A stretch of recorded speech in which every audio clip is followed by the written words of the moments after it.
reporting live from the federal takeover here in DC, where Donald Trump has sent in the National Guard for his authoritarian theater. My name is Brittany Page, and this is the Page Perspective. And sending in the National Guard may be authoritarian theater designed to make Donald Trump look like the strong leader he wishes he could be. But Donald Trump's attacks on people experiencing homelessness is not. It is authoritarianism in action, and I fear the brutality that he will inflict on our most vulnerable. And because we try as much as possible on this channel to give you action items, practical ways that you can make a difference, given I don't just want you to watch this and panic, I want you to funnel that panic into good. We're going to have some action items at the end of this video for you. But just to catch you up briefly before we get into this clip of White House Press Secretary Karoline Leavitt detailing Donald Trump's plans for homeless people here in the nation's capital, Donald Trump on Monday announced a federal takeover of DC in response to what he called a crime surge. However, the crime surge is actually just big balls from Doge getting beat up at 3 a.m. by a couple of 15-year-olds, allegedly. On day one, reports were that 850 officers and agents flooded the streets of DC and made just 23 arrests, including for things like fare evasion, okay? If this isn't proof that there's very much not a crime surge here in DC, I don't know what is. We know this is about racism. We know this is about harassing poor people. We know this is a test run for other cities. During Trump's announcement, he said he was going to, quote, get rid of people living on the streets and move them elsewhere. So the process begins right now. It actually started over the weekend. And we confronted a lot of very bad people, but it's going to be something that will be pretty amazing to you as you watch it. And I think most of you say it's a beautiful thing to do it right. We're going to be removing homeless encampments from all over our parks, our beautiful, beautiful parks, which now a lot of people can't walk on. They're very dirty, we got a lot of problems. But we've already started that. We're moving the encampments away, trying to take care of people. Some of those people, we don't know how they even got there. Some of those people are from different countries, different parts of the world. Nobody knows who they are. They have no idea, but they're there. We're getting rid of the people from underpasses and public spaces from all over the city. There are many places that they can go, and we're going to help them as much as you can help. But they'll not be allowed to turn our capital into a wasteland for the world to see. He says he doesn't know where the people that he wants to get rid of came from. Well, they came from here. They live here, Donald Trump. And we're going to talk about some of those people in a minute, but I want you to notice the dehumanization so casually on display there. He's trying to convince you that the people living outside in your city are outsiders, unknown others. Who are they? Implying the danger lurking all around in the unknown. But they are you, and they are me, and they are all of us. Because with many millions of American households cost-burdened and one missed paycheck from homelessness, and with the homelessness crisis surging, we don't need fairy tales to explain why people are on the streets.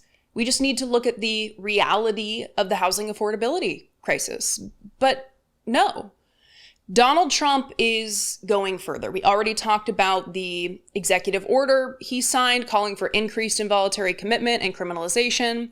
That's one of my previous videos. We've already talked about the Grants Pass v. Johnson Supreme Court case that opened the door for cities eager to criminalize the act of sleeping outside when you have nowhere to go. And Trump's press secretary, Karoline Leavitt, is now combining all of these elements, the executive order, the Supreme Court case, the announcement Monday to federalize DC and deploy the National Guard, and she's telling us the next steps. Unrelated topic. Regarding the president's efforts in Washington, D.C., do you have any specifics about how how homeless people will be dealt with, where they would be moved to? What does this look like? I do, yes, and it's an important question, so thank you for raising it.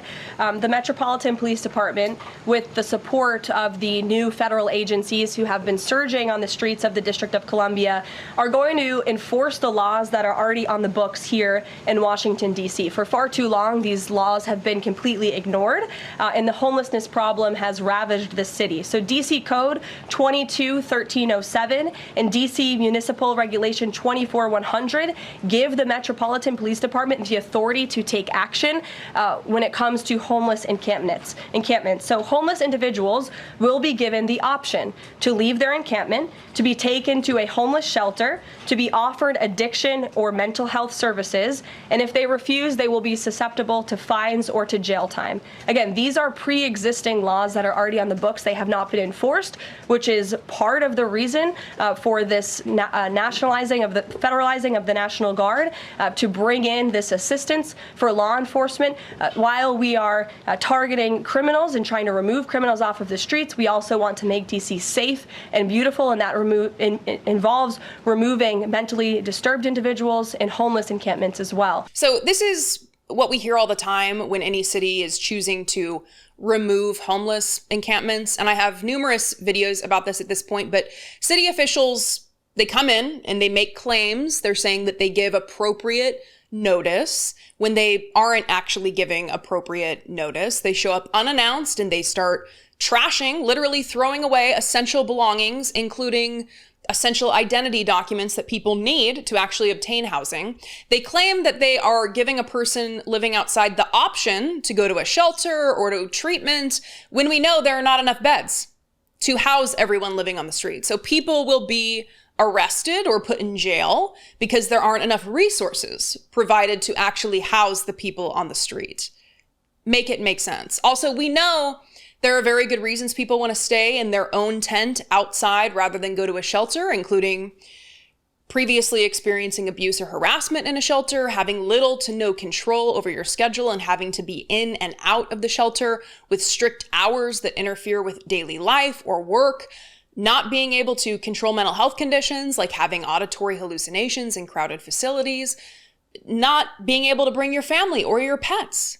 They make claims about the help they offer to people when we just heard the President of the United States say he wants to get rid of homeless people. He's not trying to help them.